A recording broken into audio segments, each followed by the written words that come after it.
বাবা একটা প্রশ্ন ছিল। হ্যাঁ, কি প্রশ্ন বাবা? অনেকদিন ধরে মাথায় ঘুরপাক খাচ্ছে আর কি, ছেলে সুন্দর নাকি মেয়ে সুন্দর? এর বেটা তুই উঠে জানিস না ছেলে কত সুন্দর, কারণ মুরুখ গুলা দেখিস না কিরকম, মুরুখ বেশি সুন্দর না দেখি মুরগিটা বেশি সুন্দর? ওই যে মুরগি মোরগের সুন্দর। হ্যাঁ, মোরগের সুন্দর বেশি। হ্যাঁ। আচ্ছা, গরুর মধ্যে দেখিস এই বাচ্চি গরুটা বেশি সুন্দর না আড়িয়া গরুটা বেশি সুন্দর? আড়িয়াই সুন্দর, আড়িয়াই সবাই নিয়ে আসছে।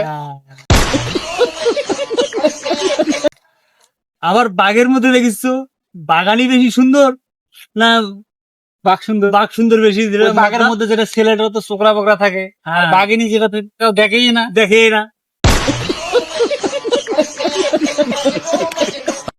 আবার দেখিস ময়ূরের মধ্যে দেখিস কোনটা বেশি সুন্দর, ছেলে বেশি সুন্দর না মেয়ে বেশি সুন্দর? আমার তো মনে হয় মেয়েটা এত সুন্দর।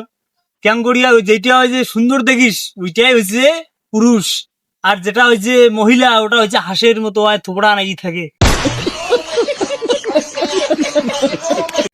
ওর দানা বেশি মেলায় না। হ্যাঁ। তার মানে ছেলে মানুষ যত বয়স হবে তত খালি মনে করো সেই দেখা যাবে আর কি। হ্যাঁ। আর মেয়ে মানে বয়স হবে মানে ওটা শেষ। একটা ছেলের রূপ হইলো 9 গুণ আর মেয়ের হইলো 6 গুণ।